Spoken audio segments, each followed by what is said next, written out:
I'm Elaine Harding. Welcome to my blog.stampwithelaine.com and welcome to this Fun Fridays project.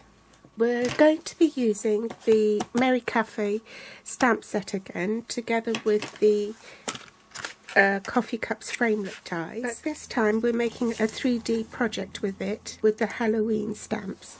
This has to be one of my favourite 3D techniques. I made my very first box in a bag way back in 2009.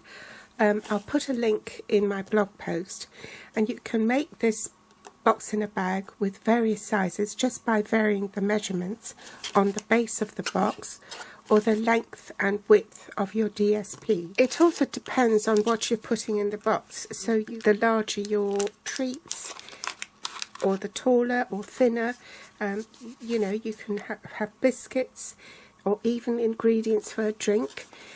I've got some candy corn in here for Halloween, so let's get started. I'm using the Spooky Night DSP. These are the Halloween papers. They're gorgeous. It's obviously it's in the traditional pumpkin pie, Cajun craze and basic black, and it's done on very vanilla background. This sheet is fantastic because there's a cat punch that goes with it, and it will cut out the cat image. On this sheet there are repeat patterns which are exactly 3 by 3 inches, so you can just cut out a little square and decorate your card with. You can see how I made that. So here's an example. It was one of my sneak peeks. I just cut a 3 inch by 3 inch piece of the DSP, stuck it on a mat and made a pop-up card like that. To make this bag in the box, you need the DSP. Now I've cut mine to maximise the use of the paper from a 12 by 12 inch sheet. I've cut mine at 8 inches, and this leaves me a bit to put on a card or something. I can get 2 cards out of that, and I'll get 3 bags out of this because this is cut at 3.5. Be mindful of which way your stripes and your pattern is going. So obviously you want the words to read upright, so this is the best way to do it. And then you can get another 2 out of this, so you can get 3 boxes out of the 8 by 12 inch sheet and 2 cards out of the remainder. For the box base, you want a piece that's 3 inches by 3 3/4 inches, so that's 7.6 by 9.5 centimeters, and then you score it at 3/4 inches all round. 3/4 inches is 1.9 centimeters. You cut 2 strips, one measuring 3/4 inch for the base and one at 1/2 inch of an A4 width of cardstock, and then you can just trim the ends off afterwards after you've glued it to your DSP. A scrap of very vanilla and pumpkin pie, magnetic platform, and your big shot. Tuxedo black memento ink, vintage crochet trim, linen thread, 3 by 6 gusseted cello bags in centimeters, that's 7.6 by 15.2 centimeters. Take your card base and then cut along the score lines on the long edge up to that first score line to create your tabs, and on the opposite side. Gosh, I've got a frog in my throat this morning. And then you want to cut a notch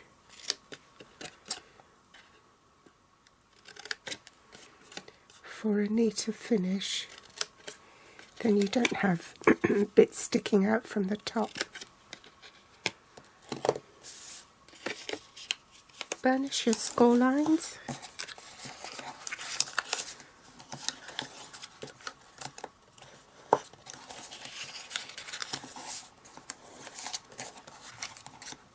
Put tear and tape on the tabs. Take the backing paper off and then assemble the box. Run, tear and tape along the bottom,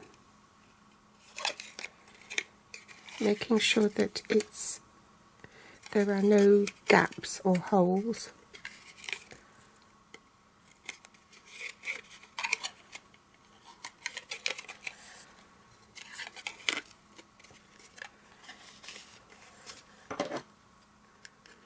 Take your designer series paper, now that's the side you want outside, so pop some tear and tape on the inside.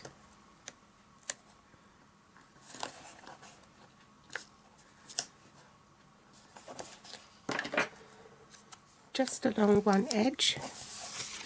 Then on this side, tear and tape on the top and the bottom.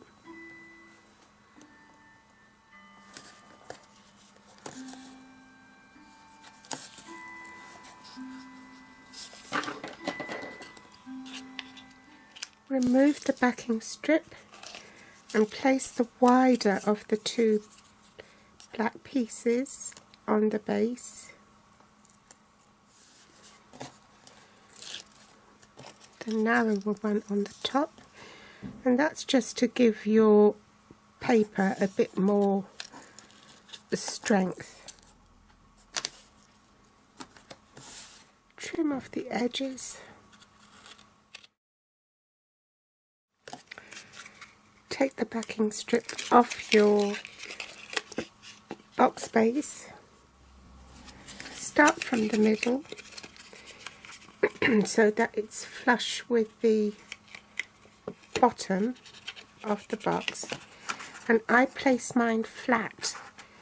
You want to curl breaking up the fibres of your cardstock so that it is more malleable.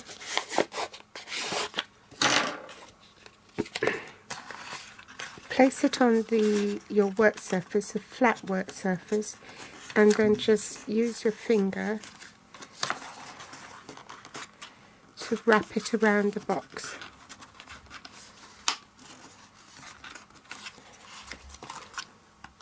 And then take off the protective backing layer from this tab here and carry on working.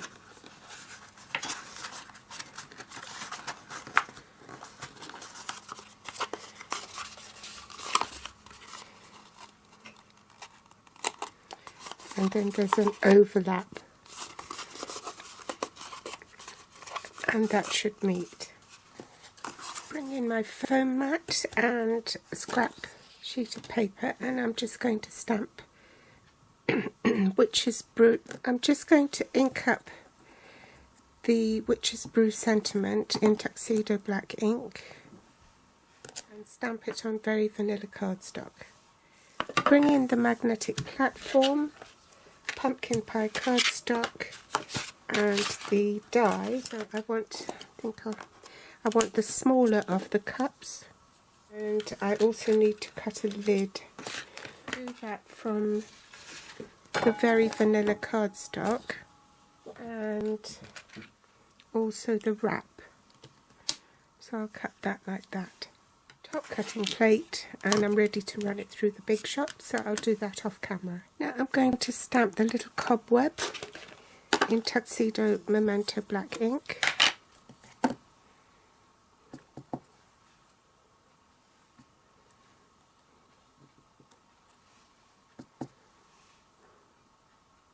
Jumbo glue on the back.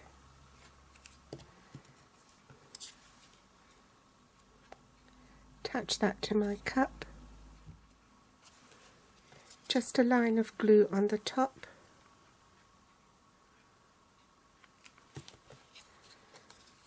To attach this.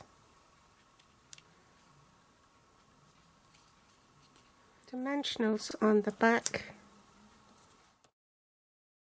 Remove the backing tape and stick it on my box. I've filled the cello bag with candy corn and tied it with a piece of linen thread. So the last thing to do is to add a bit of prettier ribbon. So I'm using the black lace.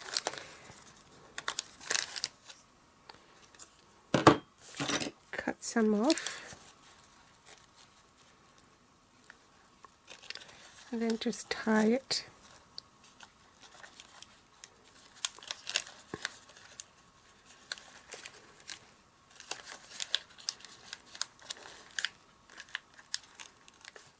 How quick and easy was that?